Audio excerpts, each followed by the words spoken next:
Good morning and welcome everyone, wherever you may be, in your living room, in your kitchen, in your study, wherever you happen to be. I have it on good authority that some of you are wearing your PJs and some of you have coffee. And so gather around your computer screen for us to worship together. We have folks gathered from all around the world. We've invited our friends from different traditions, invited the Unitarian Universalist Fellowship of Paris, and members of the Risho Kosekai in Japan. We know not everyone will be watching at the same time, but today we are connected by the World Wide Web in a way that we never have before. Our opening words come from the 19th century, however. They're the words of Theodore Parker. Be ours a religion which like sunshine goes everywhere. Its temple all space, its shrine the good heart, its creed all truth, its ritual works of love, its profession of faith, divine living. Let us join together in our chalice lighting. Song, "We Would Be One."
Love is the spirit of this church, and service is its law, to dwell together in peace, to seek the truth in love, and to help one another. This is our great covenant. Let us join together in our opening hymn, "Morning Has Broken."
I'm so glad to see so many of us gathered here together, and we are not all in this space together this morning, but we are gathered together, and I can see that many of us are here wherever we are in our homes watching, and some of us will watch later on, but we are together as one community. And so I'm going to share a story with you this morning, and this is a story adapted from a story written by David Ezra Stein, and it's a story called Because Amelia Smiled.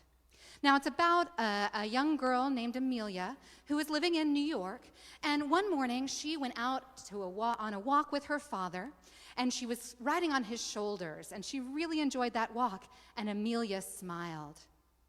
Some of us have smiled before when we enjoyed something, haven't we? Amelia smiled, and because Amelia smiled, Mrs. Higgins, who was walking nearby, smiled too. And she saw Amelia, and she smiled too, and she was reminded of her grandson, Lionel, and when he was a young kid. Now, he was all grown up now and living in Mexico, but she was reminded of him, and so because Amelia smiled, Mrs. Higgins decided to bake some cookies and send them to Lionel in Mexico. Lionel received those cookies, and he ate one, and it was so yummy, and because Mrs. Higgins, his grandmother, sent him the cookies, he decided to share the rest of the cookies with the class he was teaching. So he took them to the class, and while he was there, he shared the cookies, and he decided to teach them a song in English about cookies. Now, there was a girl in his class who loved kickboxing, and because Lionel shared the cookies and taught her a song, she decided she wanted to be a teacher too. And so she got her cousin to take them to go out to the plaza with her and record her doing some of her very best kickboxing moves and post it online on the internet. Because she posted her video online, some members of a ballet club in England saw it, and they decided they were inspired by those moves and that she wanted to teach them, and they were so interested, they decided to try some new things and to make some new moves for their Goodwill recital that they did a little bit later when they traveled to Israel. Now, in Israel, at that recital that the ballet club from England was doing, in the audience was a young child, about 6 years old, named Levi. And Levi, because of that performance that he saw, he decided that maybe he did like dancing after all. And so that night, when he went home, he decided to hold his baby brother and dance him to sleep. And because Levi danced Ichabod to sleep, Levi, for the first time in a long time, slept all night long without waking up and crying even once. Those of us who have lived in households with tiny babies know that that is a big, big deal, isn't it? Because Ichabod slept through the whole night long, in the apartment next door, on the other side of the wall from Ichabod's bedroom, Betty, the great rumba dancer, got a great night's sleep. And she woke up in a really good mood. And she was in such a good mood, in fact, that she decided to take her whole band to get their hair done in Paris. Well, after they got their hair done, after traveling to Paris, they felt so fancy that the whole band decided to do a free concert on the Pont Neuf. As they were singing, on a barge below, going below the bridge, there was a man named Gustave, who once upon a time had been a clown. And the love songs that they sang that he heard, because of that, the songs that he heard, he was reminded of his old flame, the amazing Phyllis, who he had performed with once upon a time. And because of that song, he went home that night, and then the next morning, he bought some flowers and he had them sent to her, along with a message that said, "Phyllis, after all these years, will you marry me?" Well, Phyllis was so happy because of those flowers and because of that message that when she went out to perform her high wire act in the village square in Italy the next day, she threw roses from the high wire. Because Phyllis threw those roses, a TV crew that happened to be there because they were doing a story on stray cats saw her, and they filmed her and put her on TV. Now, back in New York, a woman named Liz saw the TV show and saw Phyllis throwing the roses, and she decided to begin knitting a shawl for her favorite little niece, Pia Maria. And she began it when she was riding the subway home from work, and she began to knit a rose pattern into the red yarn that she was using to make the scarf. Now, across from her on the subway sat Pigeon Man Jones. And he saw her begin to knit, and because she was knitting, he was reminded of his own dear grandmother, who he missed terribly because his grandmother had loved to knit. When he got home, he went to the roof of his building, and he let his pigeons out for the day, and he thought maybe somewhere, as his pigeons flew off into the sky, wherever she was, maybe his grandmother could see them. And Amelia, out on a walk with her father, looked up and she saw the pigeons flying, and because she saw those pigeons, Amelia smiled. Now, you might have noticed some things in that story that we're not doing these days, are we?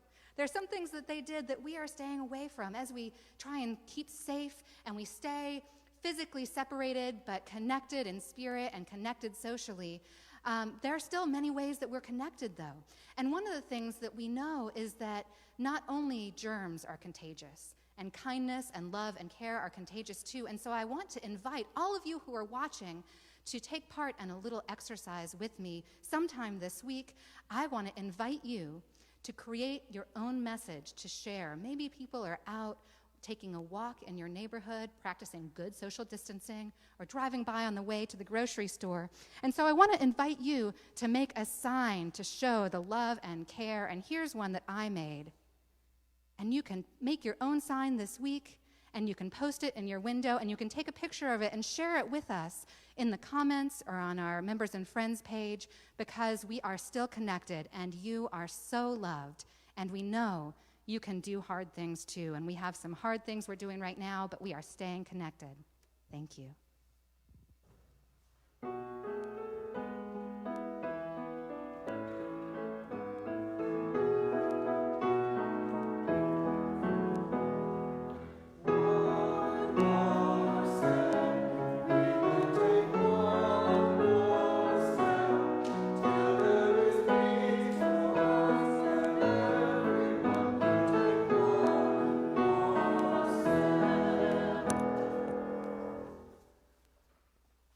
Good morning.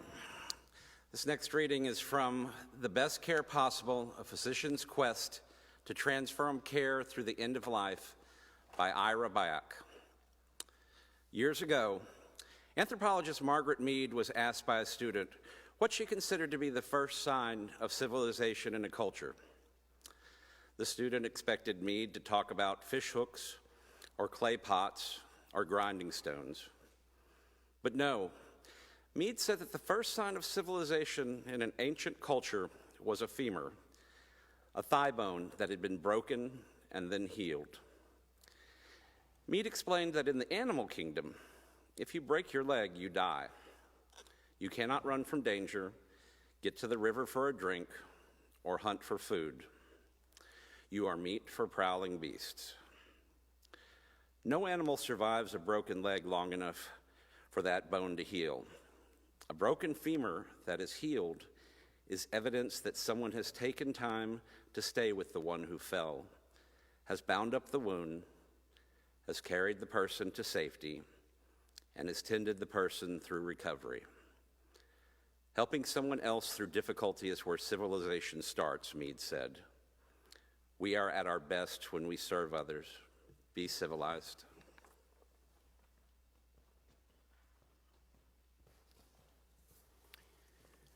Our second reading comes from the Dalai Lama of Tibet in his book, Ethics in Society. There is no denying that consideration of others is worthwhile. There is no denying that our happiness is inextricably bound up with the happiness of others. There is no denying that if society suffers, we ourselves suffer. Nor is there any denying that the more our hearts and minds are afflicted with ill will, the more miserable we become. Thus, we can reject everything else, religion, ideology, all received wisdom, but we cannot escape the necessity of love and compassion. This, then, is my true religion, my simple faith. In this sense, there is no need for temple or church, for mosque or synagogue, no need for complicated philosophy, doctrine, or dogma. Our own heart, our own mind is the temple. The doctrine is compassion, love for others and respect for their rights and dignity, no matter who or what they are. Ultimately, these are all we need. So long as we practice these in our daily lives, then no matter if we are learned or unlearned, whether we believe in Buddha or God, or follow some other religion or none at all, as long as we have compassion for others and conduct ourselves with restraint out of a sense of responsibility, there is no doubt that we will be happy. Now, Jametta will introduce our offering.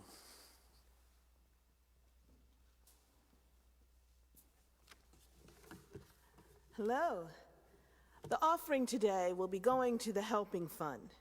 The Helping Fund is the fund that helps individuals, helps groups In fact, we will be partnering with the people that we work with, the Fish Fund and the Family Promise, strengthening our interfaith partners. So I ask you to give generously, because at this time, in this place, at this moment, people need us. They will need us for food. They will need us for housing. They will need us for paying bills. They will need us. And your generosity is one of the first gifts of helping. So I ask you to give generously, and don't be afraid of that technology. Claudia will explain it to you.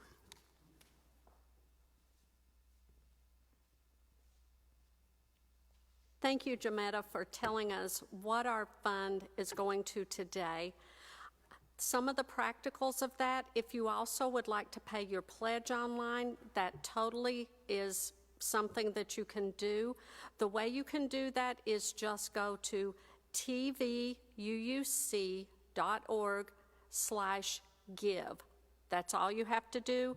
It should bring you right to a page that will allow you to either give to the designated offering, which, as Jametta said today, is the Helping Emergency Fund, or you can also pay your pledge, or you can give to any of the other funds that we have here.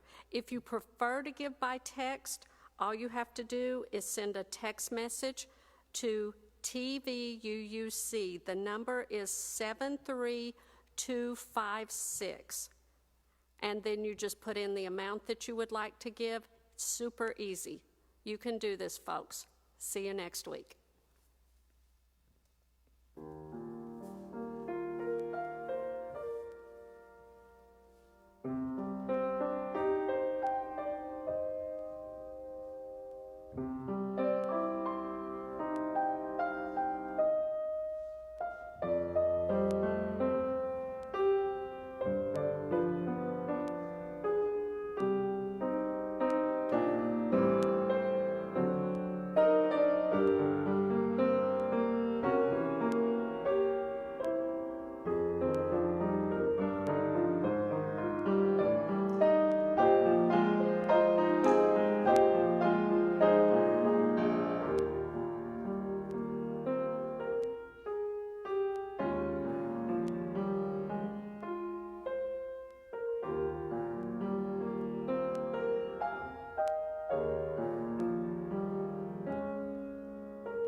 Oh, that was amazing.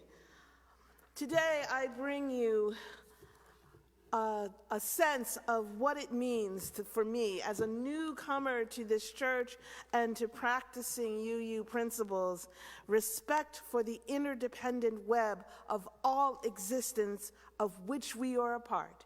Because we're living this now. The coronavirus has forced us to expand our understanding of the world and our place in it. We, at this moment, are asked to recommit and to embrace the concept that we are not islands individually affected by the events of the day. Instead, we are bound by our work, our lives, our breath, and our love, because that is how we will sustain each other. Martin Luther King understood this in a way that has increased twofold since he wrote his sermon of interconnectedness. You can't ignore being interconnected. We are, as he said, we are everlasting debtors to known and unknown men and women from the moment we wake up with an alarm. Who made that alarm and where was it made? Either phone or clock, we are dependent on more than half the world. So when we look at our relationships with the world, it is apparent that whatever affects one directly affects all of us.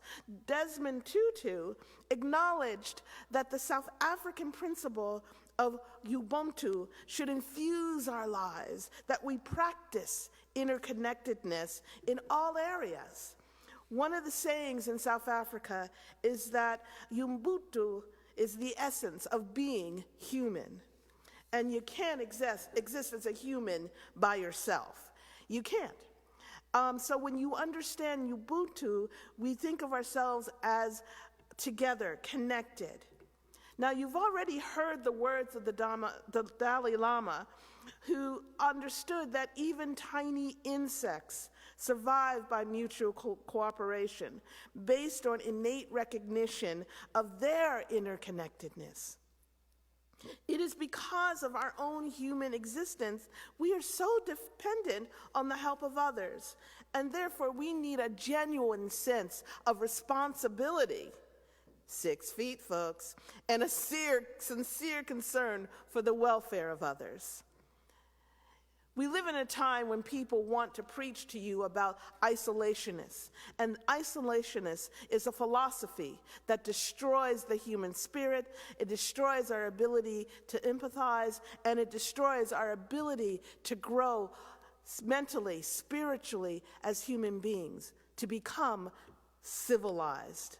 Unless you understand and embrace the interconnectedness of your spirit to the worlds, you fail to understand that when we reach for a sponge, we're connecting with a Pacific Islander.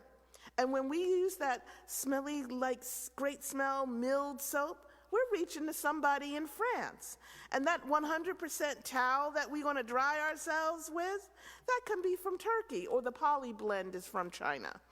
We have not even touched on the foods that we eat and drink, the Central and South American foods, the teas from China, India, and West Africa.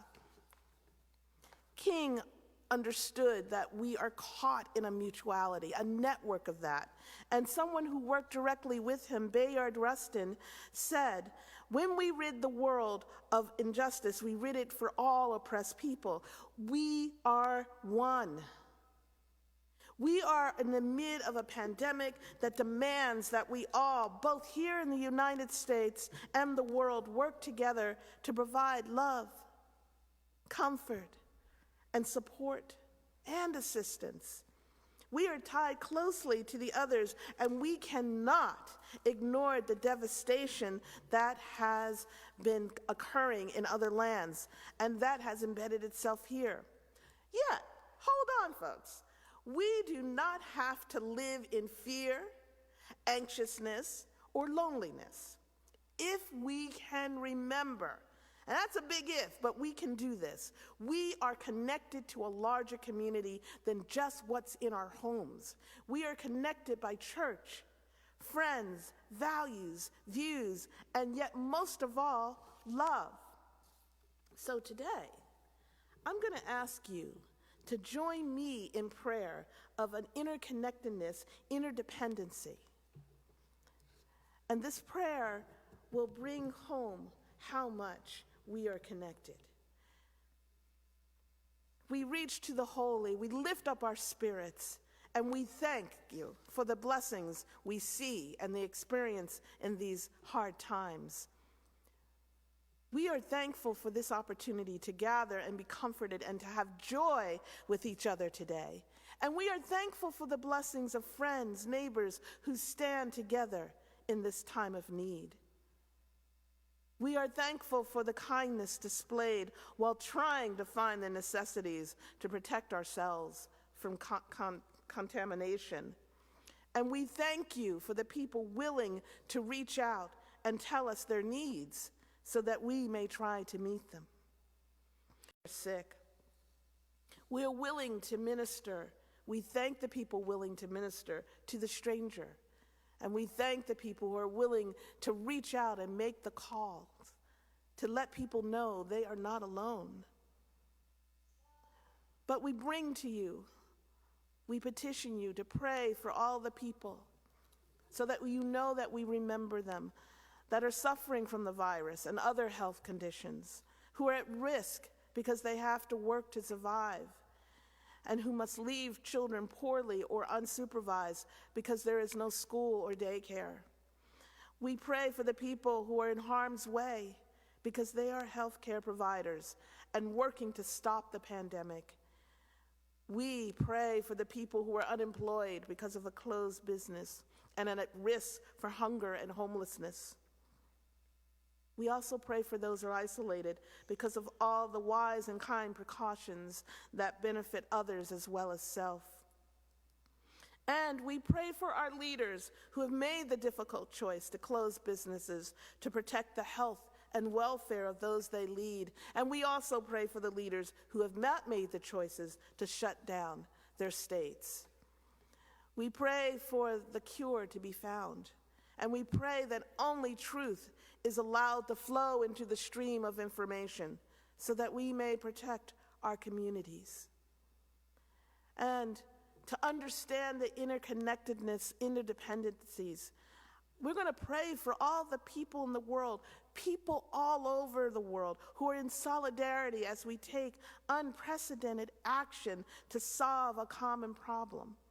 Over 135 countries such as South Korea, Sudan, Greece, Finland, Bolivia, Indonesia, Bangladesh, Romania, New Zealand, Singapore, Netherlands, Iceland, Iran, Italy, Saudi Arabia, Slovenia, China mainland, Italy, Spain, Qatar, United States, India, Germany, Estonia, Switzerland, Peru, United Kingdom, Hong Kong, Belgium, Russia, Austria, Norway, Sweden, Egypt, Mexico, Panama, Denmark, South Africa, Canada, Croatia, Australia, Lebanon, Malaysia, Argentina, Portugal, Iraq, Japan, Colombia, Czech Republic,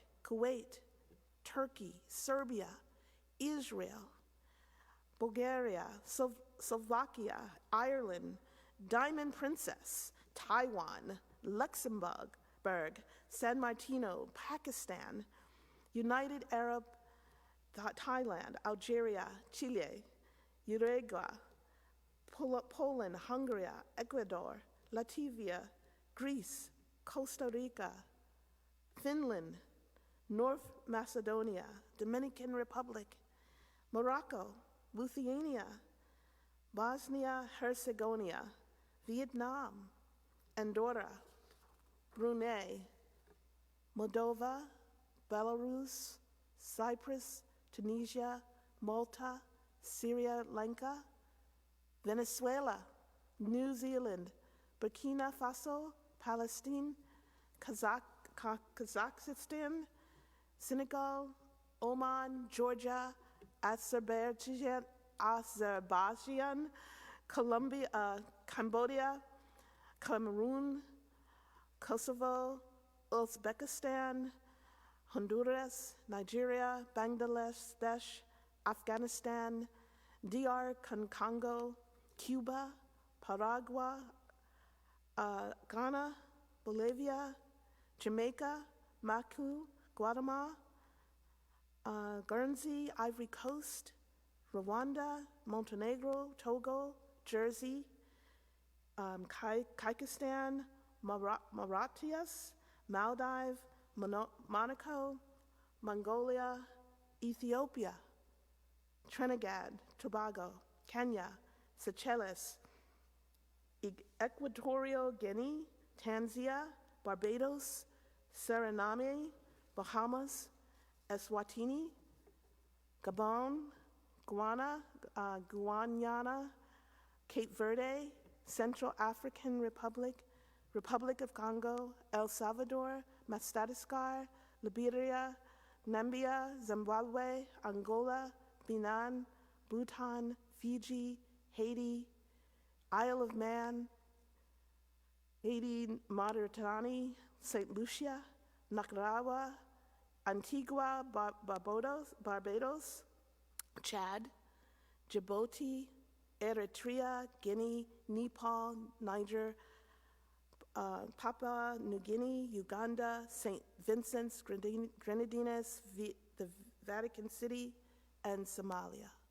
Every single one of these countries import to us. Every single one of these countries are also fighting the virus. Every single country needs our prayers. And so I leave you with these names, hoping you remember them in our short meditation.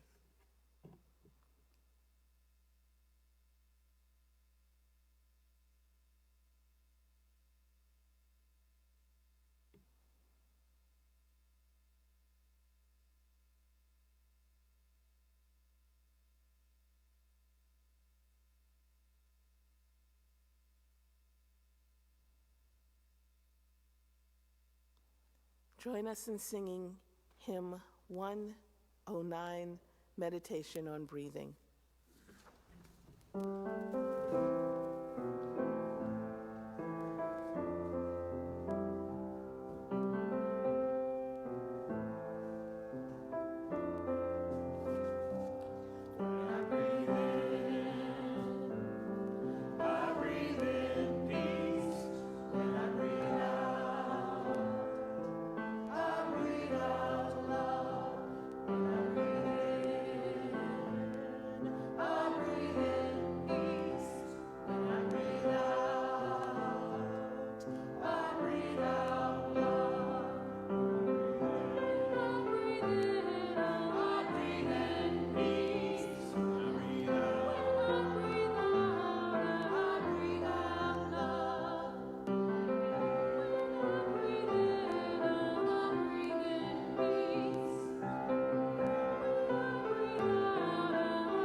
We often say that the church is not the building, and that's more true today than it ever has been before as we meet but are in different places. We are not all in the same building this morning, but we are still connected.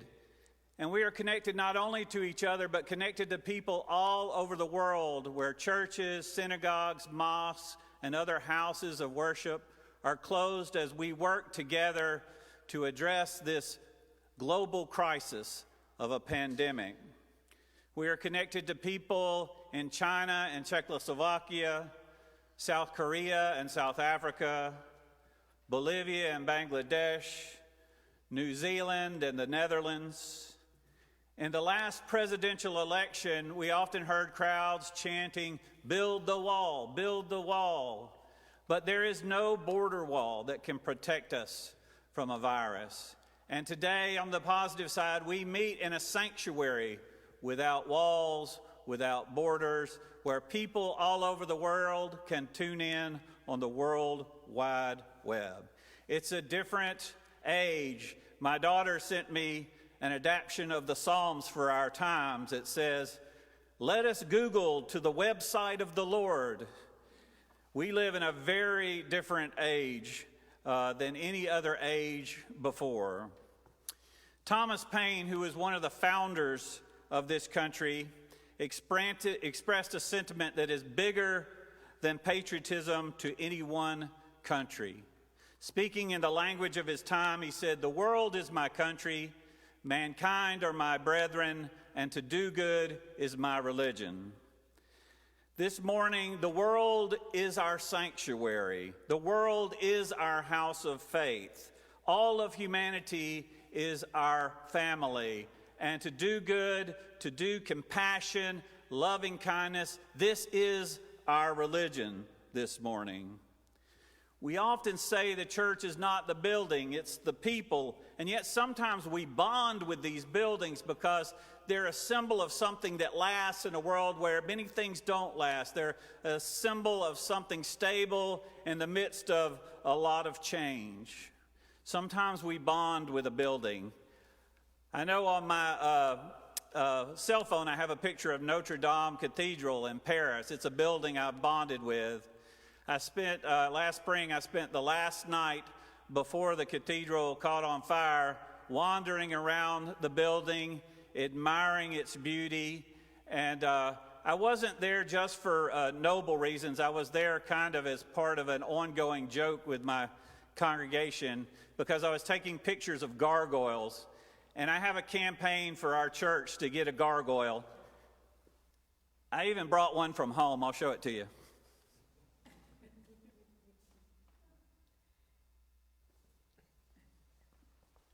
So I have a campaign for our church to get gargoyles, but you know what? It's a non-starter. It's not going to get off the ground, but that's okay because sometimes it's just a pure pleasure to advocate for an unpopular cause.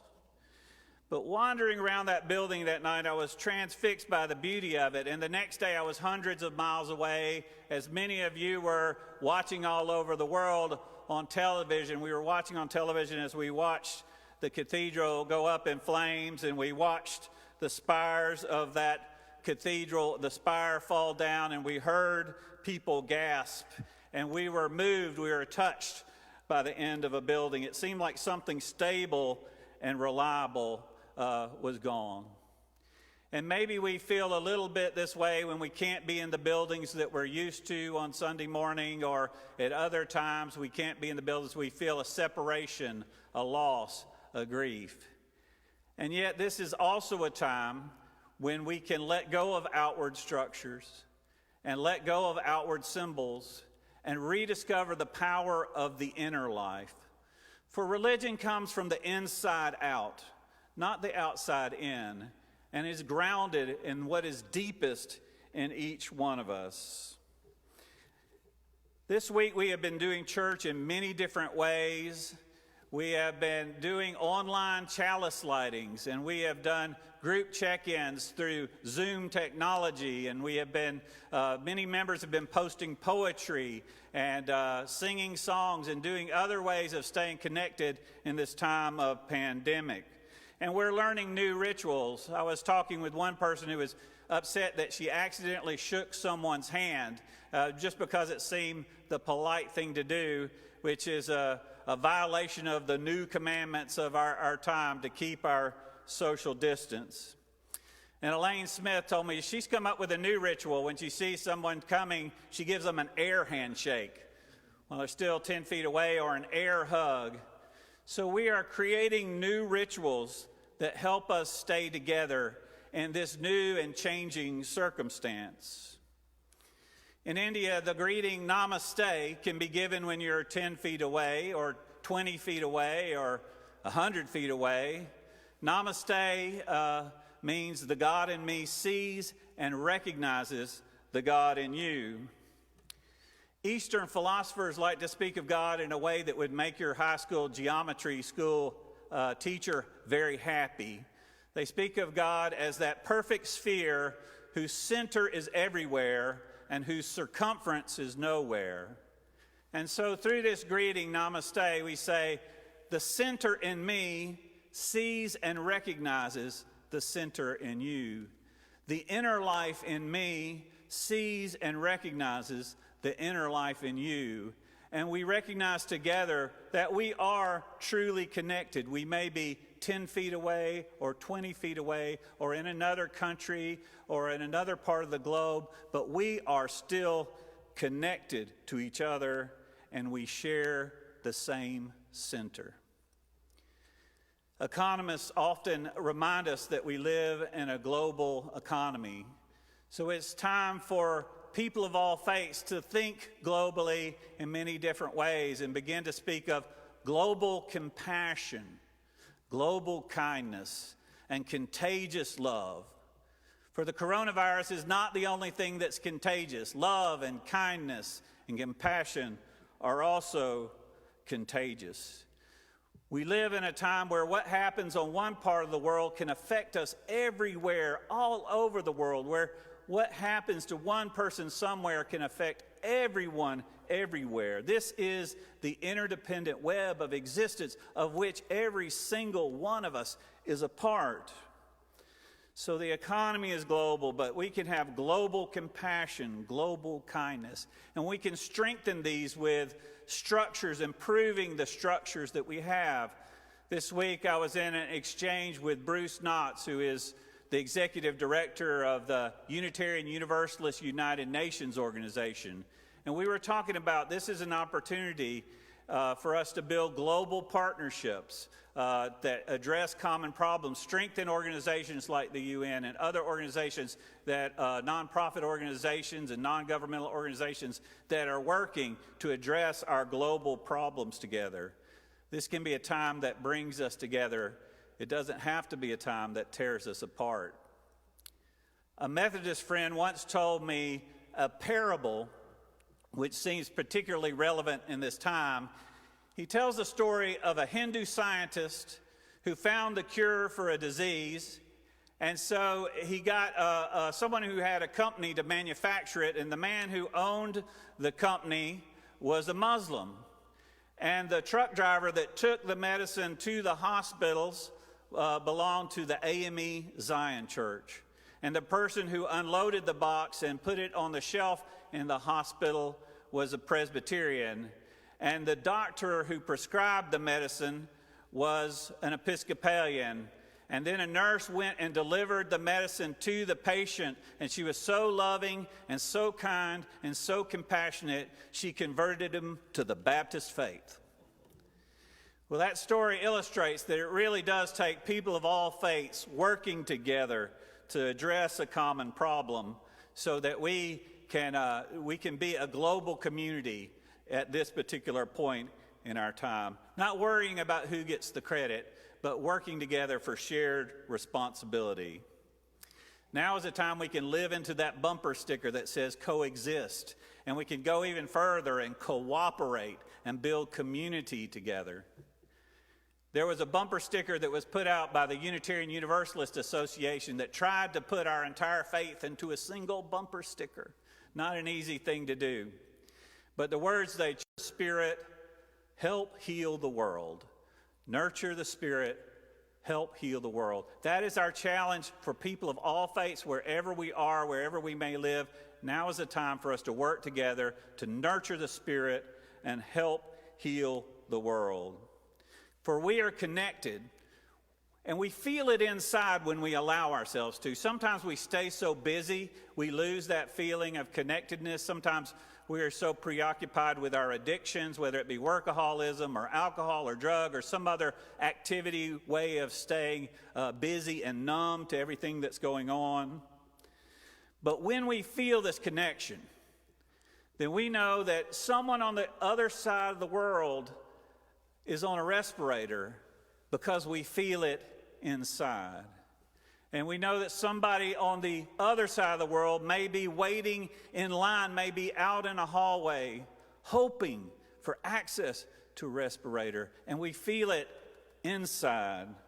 When someone we barely know loses a job they love, or someone who's put their life work into a business has to close down and has to worry about unemployment and has to worry about bankruptcy, we feel it inside. When someone we love is in a nursing home, when someone we love is where we can't visit them, or when this is happening to someone we don't know, the fact that someone we don't know is in their nursing home and can't be visited. We feel it on the inside, even if we don't know the actual person.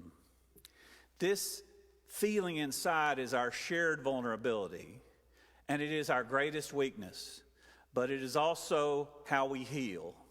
Our greatest weakness is also our greatest strength. And when we contemplate the idea of a church or a synagogue or a mosque without walls, then we realize the power of religion is not in the pulpit. It has never been in the pulpit. It will not be in the pulpit in the future. The power is in the people who are in the hospitals, the people who are in nursing homes, the people who are caring for those who are ill in homes, the people who are doing the acts of love and compassion. The people who are delivering groceries to people in need through fish, or helping the homeless in the homeless centers around town or around the world, the people who are reaching out to people in need. That's where the power is. The power is in the clerk in your grocery store, who is seeing the absolute worst of humanity, but also sometimes the very best. The power is in the people who have been reading poetry to each other online and singing songs online and doing puppet shows online and doing whatever it takes to lift people's spirits. The rabbi offering services online, the imam offering services online, people finding new ways to bring religion to people. Everything is changing, which means our church has to change. We're not changing because we want to. I say this all the time. We're not changing because we want to. We are changing because we have to. That's my mantra of the age. Because everything is changing, we have to look at things that are sacred and be open to revising them. The Quakers have a wonderful phrase. The Quakers say, there is that of God in every person. And in this day and age, we might be tempted to amend that phrase, and I did online earlier this week, to say, there is that of God in every person who is keeping their social distance. Or we might paraphrase the words of Jesus, a new commandment give I unto you, that you love one another at appropriate distances. Because this is the way we say I love you now. When we stand 10 feet away from each other, we are saying, I love you. When we don't go to work, we are saying, I love you. When we don't go to the party or to the bar or to the restaurant, we are saying, I love you. We are finding new ways to say, I love you. Today is this age. We may have passed the peace and given each other hugs, but today we give each other air handshakes and air hugs. The church is changing, religion is changing, and we are changing with it. The Universalist leader in the 20th century, Louis Fisher, used to say, many people often ask me where Universalists stand on this issue or where Universalists stand on that issue. But the real answer is always to say, Universalists don't stand, we move. And so we are moving, we are changing, we are growing. But this is not just a Unitarian Universalist thing. This is something that's happening to people of all faiths all over. We are moving, we are growing, we are changing. It's like my friend Joe Shukla. A friend of his gave him a book, a copy of the Upanishads from the Hindu tradition, with this inscription. The friend wrote, toward your metamorphosis into who knows what. We are in that process of metamorphosis into who knows what. So let's embrace the change. Let's embrace the transformation. And let me end by giving you an air hug. Because I think we all need one, or an air handshake if that's more your department, or simply a peace sign if that works best for you. But let's use the coming weeks to find creative ways to build world community together so that we can have global compassion, global kindness, and contagious love. So may it be. Let us join together in our closing hymn, Earth Was Given as a Garden.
Prophetic Church, the world awaits your new and creative forms of ministry. Keep each other safe and proclaim the truth that makes us free.